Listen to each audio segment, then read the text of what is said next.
இயேசு கிறிஸ்துவில் பிரியமான சகோதர சகோதரிகளே, இன்றைய நாளின் இறை வார்த்தை வழிபாடு கிறிஸ்தவ வாழ்வின் புதுப்பிக்கப்பட்ட அழைப்புக்கேற்ற மக்களாக வாழ நமக்கு அழைப்பு விடுக்கின்றது.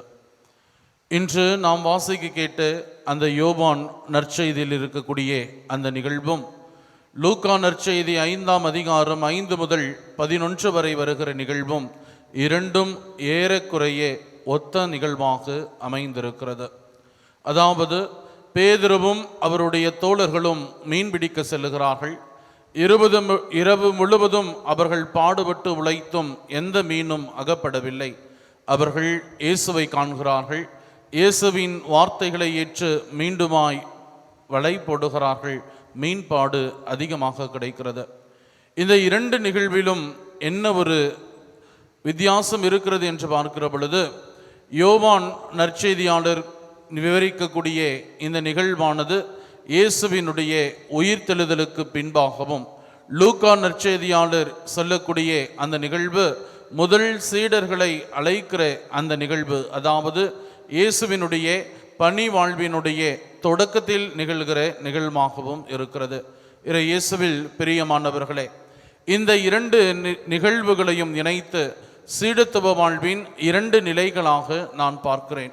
சீடத்துவ வாழ்வின் முதல் நிலை என்று பார்க்கிற பொழுது, அதாவது அவர்கள் தடுமாறிய அழைப்பு. அதாவது இயேசு தன்னுடைய சீடர்களை, சாதாரண மீன் பிடித்து கொண்டிருப்பவர்களை மனிதர்களை பிடிப்பவர்கள் ஆக்குவேன் என்று சொல்லி அழைப்பு விடுக்கிறார். முதலிலே சீடர்கள் அந்த அழைப்பை ஏற்றுக்கொண்டாலும் தங்கள் வாழ்நாள் முழுவதுமாக அந்த அழைத்தலுக்கு ஏற்பவர்கள் வாழ்ந்தார்கள் என்றால் பதில் இல்லை என்றுதான் இருக்கிறது. அவருடைய அழைப்பை ஏற்றுக்கொண்டவர்கள் பதவிக்காக அவர்கள் சண்டையிடத் தொடங்குகிறார்கள்.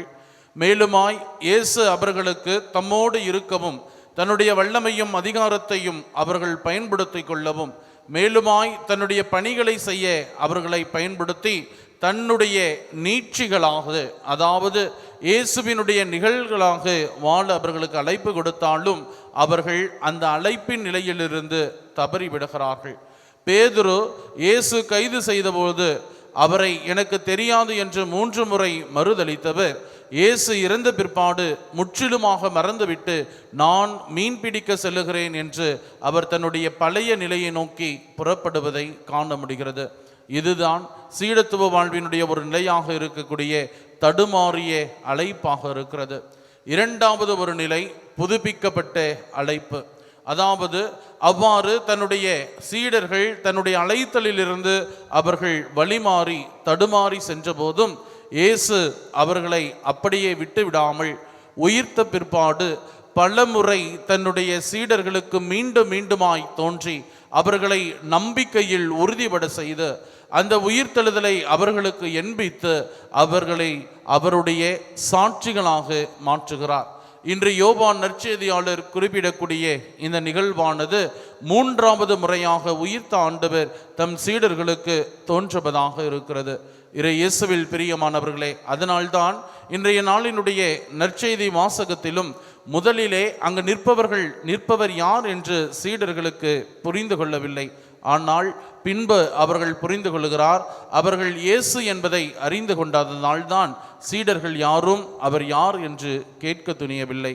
இயேசுவில் பிரியமானவர்களே, இயேசுவினுடைய உயிர்ப்புக்கு முன்பாக இயேசுவை முழுமையாக அறிந்திராத அந்த சீடர்கள் உயிர்த்தெழுத பின்பாடு இயேசுவினுடைய அந்த உயிர்ப்பிலை நம்பிக்கை கொண்ட பிற்பாடு அவரை முழுமையாக ஏற்றுக்கொள்ளுகிறார்கள். அவருடைய சீடர்களாக வாழுகிறார்கள். நம்முடைய அன்றாட வாழ்விலும் கிறிஸ்தவ வாழ்வு என்கிற அழைப்பை ஏற்றுக்கொண்ட நீங்களும் நானும் அந்த புதுப்பிக்கப்பட்ட அழைப்பின் மக்களாக வாழ அழைக்கப்படுகிறோம். உயிர்த்த ஆண்டவரிலே ஆழமான நம்பிக்கை கொண்டிருக்க வேண்டும். நாம் கொண்டிருக்கக்கூடிய அந்த நம்பிக்கையை இயேசுவினுடைய நீட்சிகளாக இந்த உலகம் முழுவதும் அறிவிக்க பெறப்பட வேண்டும். சிந்தித்து பார்ப்போம். என்னுடைய அழைத்தலின் வாழ்விலே ஆண்டவரிலே ஆழமான உயிர்ப்பிலே நம்பிக்கை கொண்ட மக்களாக வாழ்ந்து கொண்டிருக்கிறோமா என சிந்திப்போம். ஆண்டவரின் உயிர்ப்பிலே ஆழமான நம்பிக்கை கொண்டு அவரினுடைய நீட்சிகளாக வாழ வரம் வேண்டி ஜெபிப்போம். ஆமென்.